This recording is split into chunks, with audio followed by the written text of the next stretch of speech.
Hi guys, welcome back to the Soul Food podcast, a safe space where we talk about God, the Bible, theology, and the Christian life in general. I'm your host, Noma. Last week, I started a 3-part short series expounding on Paul's case in defense of the reality of the bodily resurrection of Jesus Christ that he presented in 1 Corinthians chapter 15. I covered his first line of argument, namely the confirmation of Jesus' death, which Paul argued happened in accordance with the scriptures. So if you haven't already, click pause here and go and have a listen to episode 1. Today, I will be covering Paul's second and third line of arguments. For Paul's second category of argument, he calls on early eyewitness accounts of the risen Lord in 1 Corinthians 15 from verse 5 to 6, which says that he was raised on the third day according to the scriptures, and that he was seen by Cephas and then by the 12.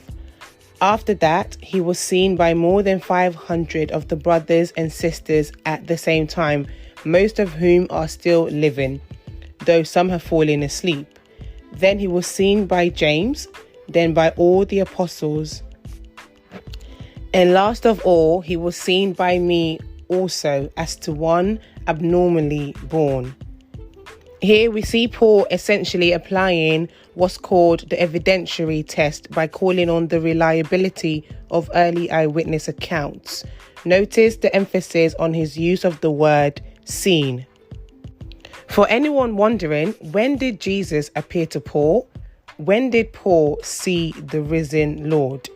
This is where the Apostle Paul tells us that it was actually the risen Lord that appeared to him on his way to Damascus to persecute Christians while he was still named Saul. And you can read about that in Acts chapter 9 from verse 1 to 9.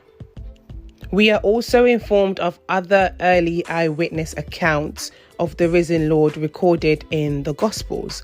For example, in Luke chapter 24 from verse 42 to 43, after the resurrection, we know that Jesus ate. He showed people his hands and his feet with the nail prints from his crucifixion, according to Luke chapter 24, verse 39, and John chapter 20, verse 27. And people even grabbed his feet and worshipped him, and that's according to Matthew chapter 28, verse 9. As the reports of Jesus' resurrection were spreading, Thomas, one of the 12 who was doubting the reality of the resurrection, said, "Unless I see in his hands the imprint of the nails, and put my finger into the place of the nails, and put my hand into his side, I will not believe." And that's written in John chapter 20, verse 25. In the same John chapter 20, verse 27, it records that later Jesus appeared to Thomas and said to him, "Reach here your finger and see my hands, and reach here your hand and put it into my side, and be not unbelieving, but believing." Saints, if Jesus' body had not risen from the dead, that means he would not have had feet and hands with the same holes of the nails from the crucifixion. Jesus even proclaimed that he had a bodily resurrection in Luke chapter 24, verse 39, when he said, "See my hands and my feet, that it is I myself.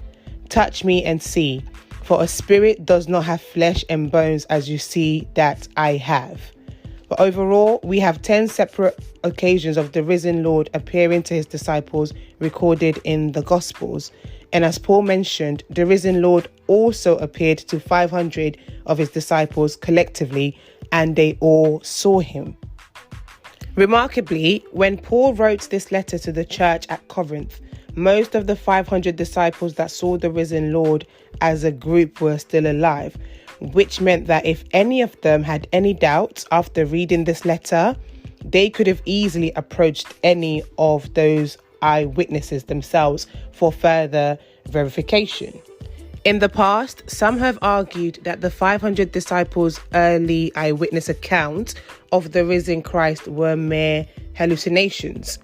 In this regard, as Simon Edwards, a former UK lawyer and now senior tutor at the Oxford Centre for Christian Apologetics, explained in his sermon titled "The Evidence for the Resurrection, A Lawyer's Perspective," There are a few things you should know about hallucinations that has disproved this theory. Hallucinations are not a group phenomenon. People do not hallucinate the same thing at the same time when there are lots and lots of people, particularly when you talk about a hallucination that stays around for 40 days, that over 500 people see, that talks and eats with groups of people, and afterwards, those same people all remember the same details of what the hallucination said and did and ate. That makes no sense. Hence, the only sensible explanation and reasonable conclusion that we can draw from the historical evidence provided by the early eyewitness account for the resurrection is that Jesus really and truly rose from the dead, just like he predicted. End quote. Now, on to Paul's third line of argument, that is the empty tomb early church tradition. Based on John chapter 20 from verse 1 to 10, we find an early church tradition of the empty tomb that is consistent in resurrection theology, which further confirms the reality of Jesus' death, burial, and resurrection.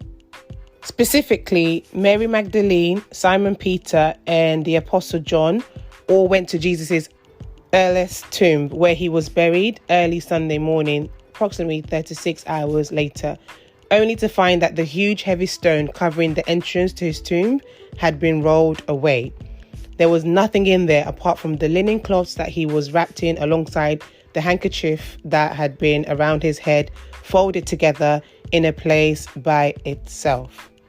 Shortly after these findings and after the risen Jesus appeared to his disciples, starting with Mary Magdalene, from that day forward, they preached that Jesus has been raised from the dead. And you can read about that in John chapter 20, verse 18.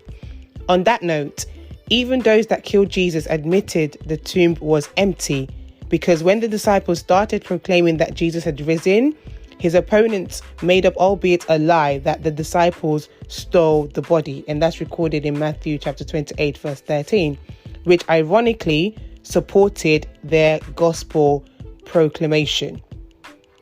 We can confidently say that this stolen body hypothesis was a bold-faced lie because on the day of Jesus' death and subsequent burial, the Jewish leaders agreed with Pontius's permission to have Jesus' tomb secured with a very large stone and set a guard in front of it 24/7 to keep watch.